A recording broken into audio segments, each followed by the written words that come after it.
Welcome to Masala Chai with Dr. Aunties. I'm Nitya Natarajan. I am mama to 3 little boys, and we are here today to talk about all things motherhood and parenthood.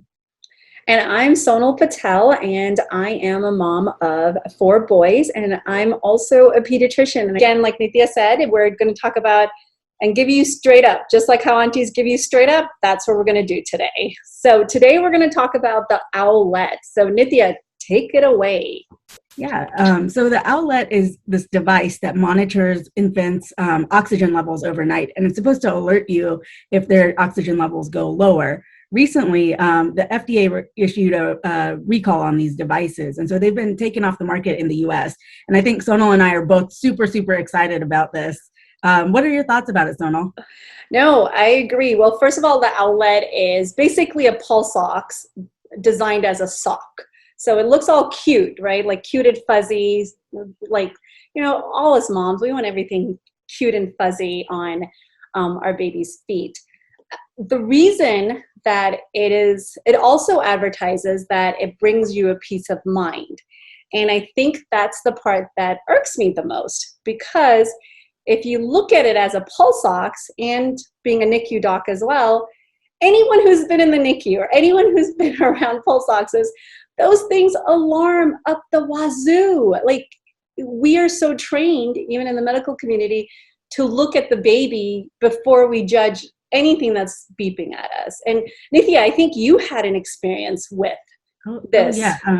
So our second baby was hospitalized at 2 weeks old with a fever. And if you guys don't know, anytime a baby has a fever under a month old, or usually even under 2 months old, they get hospitalized. So he was hospitalized with a fever and upper respiratory infection. And so they had the pulse ox on him, and then it was going off all the time, but our baby was okay. He was breastfeeding, he was acting normally. And so then the nurse just unhooked it in the hospital. In the hospital, they stopped it because it wasn't giving us valuable data. So how can we assume that this device that hasn't been approved, right, hasn't been vetted, is going to give us good information, and is not just going to continually wake parents at night? And I think that's my biggest concern with this thing. It's just increasing anxiety, making people wake up more, making you not trust your own instincts with your children, with a device that's not even approved or really vetted very well in studies. And so I'm really excited that it's off the market. And I think a part of that is informed by the fact that that drove me crazy in the hospital, right? Every time it went off, I was like, are you okay? Are you alive? And I mean, the baby was fine. The baby's fine, and he was actually sick. He wasn't a well baby at home either, right? So yeah, I'm super excited this thing is getting recalled, and I think it will be better for parents, and there's just one less thing to make them feel like they have to purchase and buy and use that's actually driving up anxiety, I think, in general within the parental population. Well, I live in Colorado, and at Mile High, this device has not been, first of all, vetted or tested here.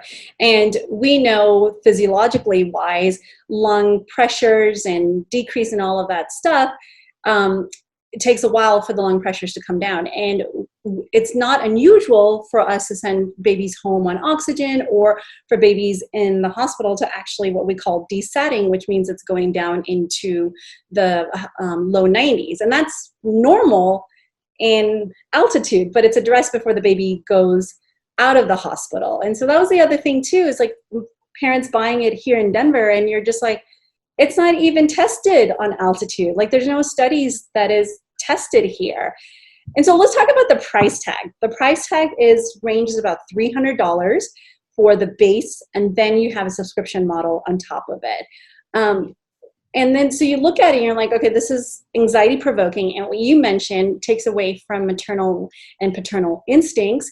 Like we were always trained is the minute something's beeping, you don't even look at the beeping, you come and look at the baby. Right. Right. A little side note, the place that you want to look at the baby to make sure that they are pink is actually in their mouth and their tongues and their lips. Just look in there, open there, and if that's pink, you know they're getting oxygenation everywhere. But that's a high price tag for parents for something that's supposed to relieve anxiety. We were just talking, I was like, just hire someone to watch your baby for that amount. Right, exactly. Or like, use it for a night doula or a night nurse, right? or use it towards something else that will let you have more of a break and actually get a break, not something that's going to be beeping at you, inaccurately picking up pulse oxes that are, actually probably fine, and making you more and more nervous and anxious about your child. Is That's kind of what I've seen actually happen. I think that's what would happen to me if I had this thing. I don't think we even considered getting it with any of our kids, but by the time it was out, I guess I had already had our first baby. I think it came out after that. So I was at a point in parenthood where I was kind of like, I'm not buying that. That is a waste of money. And honestly, I feel like that about so many things, right? So many things are put out there to make parents buy them and make them feel like they have to have them. Your baby needs very little. It needs you, it needs food, it needs diaper changes, and it needs some clothes, right? And that's like really all little babies need. They don't need all this other stuff that people tell you. Yeah. And then lastly on this thing, the American Academy of Pediatrics has come out against pulse oxes as well. This is a pulse ox. The FDA pulled it because it's not sold or not labeled as a medical device, so it's wrong marketing as well, and there's no FDA approval. Yes, they've been on the market for 5 years. Yes, they've helped, or they've claimed to have helped millions of people who used it.